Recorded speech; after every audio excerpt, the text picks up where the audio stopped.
Coming next, the Prime Minister of Japan, Kiichi Miyazawa. He's been in Washington to talk with President Clinton about the continuing problem of Japan selling in this country, but not being willing to buy. In a moment.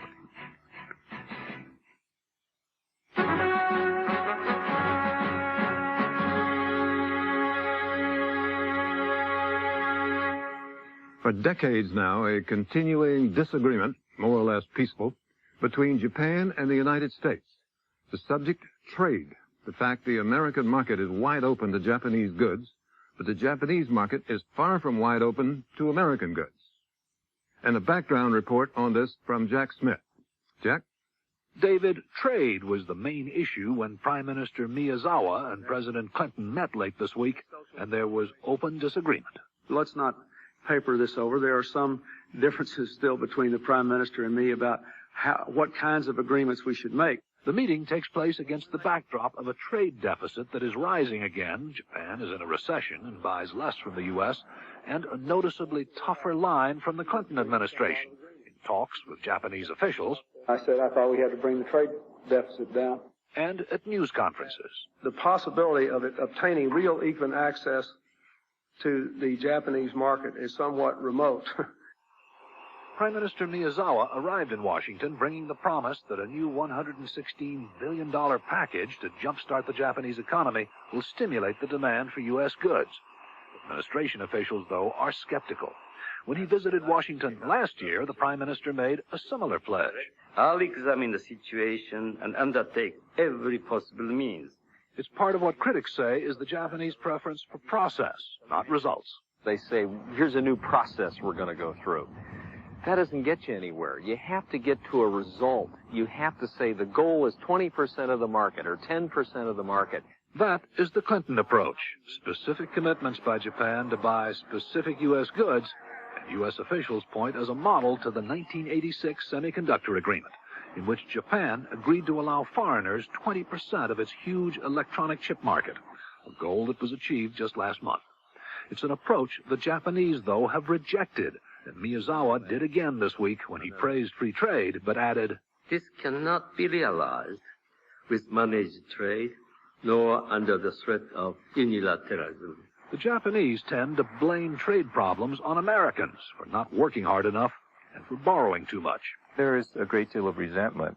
The Japanese feel that America has shifted the responsibility for its own economic mismanagement onto the shoulders of the Japanese.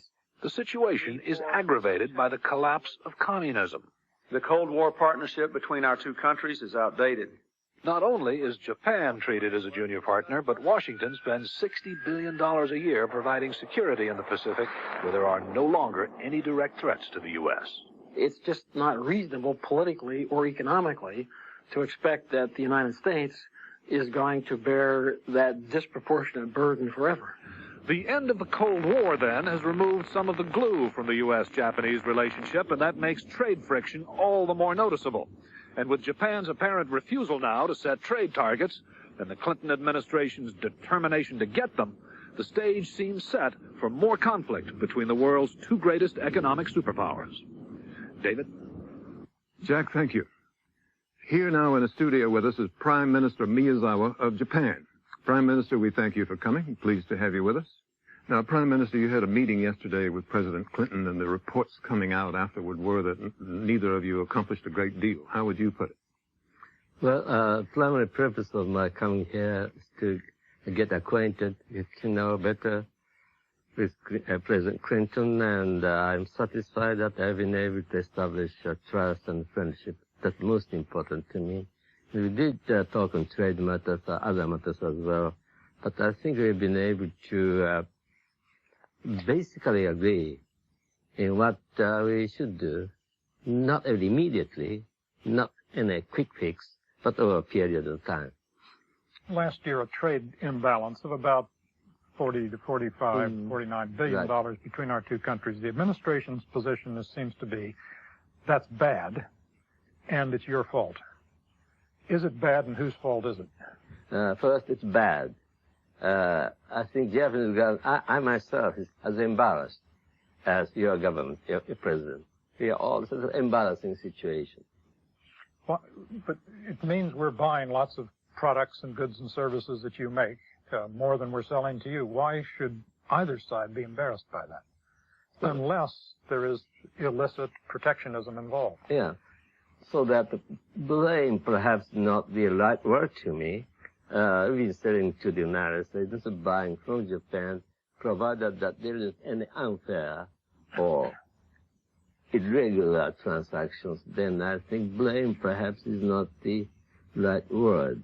Although from economically speaking, this kind of lopsided balances cannot possibly last should not perhaps last for many years. You have ruled out as impermissible two particular approaches to changing this. One is managed trade, and the other is unilateral actions by one side or the other. Let's take first managed trade. The administration points as a great success to the semiconductor agreement whereby Japan agreed that 20% of its semiconductor market would go to foreign firms. We think, the administration thinks that's a success. You think it's not the way to go. Is that true? Well, I'm glad that President Clinton is not for quick fix, like managed trade or setting a target, the way you understand we did in the semiconductor. And I'm really happy that President Clinton, instead of calling for such quick fix, that I proposed to work out a framework in which we'll discuss these things. On this semiconductor thing, what actually happened, I don't want to get into detail, but that United States business expected they'll reach 20% by the end of 1992, which Japanese business, yes, they would cooperate, but that as far as the government is concerned, government recognizes the expectation of the United States and would be happy to see it realized. So there's a clear understanding, I think written, between the two governments. It's not a guarantee or promise. Mr. Prime Minister, this weekend the New York Times in an editorial said in the meeting with you and President Clinton, belligerence was close to the surface. Is that true? Are you nervous about the relationship with this new president? Not at all. We didn't mince words, but I developed my great admiration to your president. Perhaps that is the mutual. And the fact that security and military matters, which for so long were the prime issues bringing the United States and Japan together, are no longer at the top of the agenda. How does that affect your relations with the United States? Yes, perhaps the United States like the priority on economics with good reason. But that doesn't mean that this security matters, global responsibility is now really it's not lost now. Because just take the instance of Russia. Just early part of this week, we, Japan, shared the assistance to Russia meeting. But while they were there, once again, the economic issues came to the fore, and they criticized your country for its stimulus package, saying that it was too small and that it would not do enough to get the Japanese economy going to buy U.S. goods. When somebody here criticizes the $116 billion package, a small or nothing, then yes, it's nearly 7 times of the president is proposing to die. And that is a sizable amount of money. And how to spend the money, I think I know the best of anybody. So you can leave it to me. And do you think that President Clinton is ready to do that, to leave it to you? Oh, sure. Insofar as that amount of macro package is concerned, he had nothing to complain. Only he wanted to say that is the right direction, wanted to be the first step to be followed with subsequent measures. But yes, he does appreciate. Prime Minister, how does the United States reduce or eliminate its trade deficit with Japan? How do we do it? I wish I knew, Mr. Brinkley. We've been doing, both our countries, in good faith, over a decade, how to do it. First, we had a Plaza Agreement, by which Japanese currency is evaluated just 100%. We had 242 when that agreement started. Now we have 113 today. And that, I think, is one result of cooperation. Then we started on this structural impediments initiative that is talking together as to the structural problems of each country, as well as sectoral approach that is on automobile or semiconductors or these specific matters. So I think, to the best of my knowledge, anybody's, we have, I think, been trying on this in good faith for over 10 years. Well, but still the balance stays. Still around $40 billion. Right. So there's a way to go. George? Yes, coming back to that, we heard a moment ago Mr. Gephardt, the Democratic leader in the House, say we want quotas, we want goals, we want specific targets. Are you saying that that is not part of the solution that your government will agree to? For two reasons. One, I really cannot promise anything I cannot possibly deliver on. Japan is a market economy like yours. How can anybody assure that business will do something or should do something over a period of time, not knowing the price, not knowing the quality, but just as the quantity? That really runs against the very principle of Adam Smith's God invisible hands.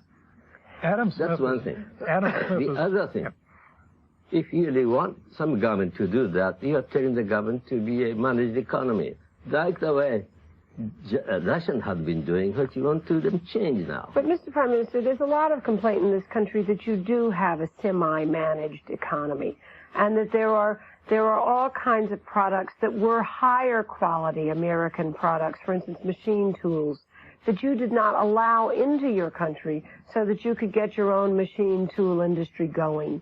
And that through your own management, you've kept out our products. And now we're saying it's time to let our products in and not for you to be protecting yours in the way you were. That's what the American president seems to be saying. Your argument, Mrs. Roberts. You used to have a very good machine toolers like Cincinnati, Ohio. You don't have them now. Not just because Japanese competition. Why don't they have? Apparently, the qualities of machine tools from other countries were found better. I think that was the reason these famous makers in Cincinnati now do not exist anymore. Well, of course, they'd say you put them out of business. Japan's economy is not strong enough to prevent Cincinnati machines to come to Japan and destroy the business. No. Prime Minister, I'm sorry our time is up. Oh. But we do thank you for coming. It's been a pleasure to have you. Thank you very much. Hope your visit here is beneficial to both countries. Thank you. Thank you again. Coming next, our discussion here, free and unfettered. Joining us will be Barbara Walters of ABC News. In a moment.